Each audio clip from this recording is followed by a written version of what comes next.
In this video, we will talk about sparklines. So sparklines are mini charts that resides inside the cell. So this is a cell and it is a sparkline and it resides inside this cell, and if I increase the cell size, the chart also increases. And we can create different type of chart using sparklines. So as you can see, this chart is representing a line graph with respect to this row.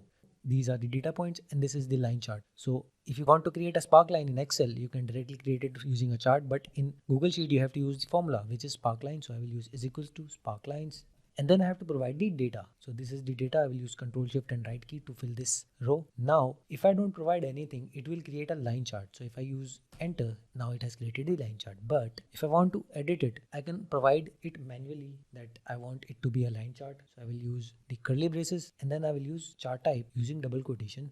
Chart type has to be line, and then I will use semicolon if I want to provide color. So I will use color, then color, let's use. Now I will close the curly braces and then the bracket, enter. It is showing me the error.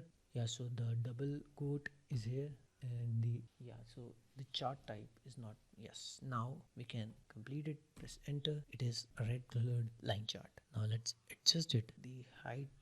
Now it looks better. Similarly, you can create a bar chart. The formula is that chart type is column and the color is red. Let's change the color to, let's say, blue. So if I use blue, press enter, the chart color is blue. Now similarly, if you want to create the min-max chart, you can create a min-max. So it has positive and negative. So if I use sparkline, then I have to provide the data, Control Shift right key, then in curly braces, I will provide the chart type, comma, let's use win loss. Now semicolon, and let's provide the color will be, let's say, and if I don't provide color, it will give me a black color which is default. So if I press enter without a color, it is showing me error.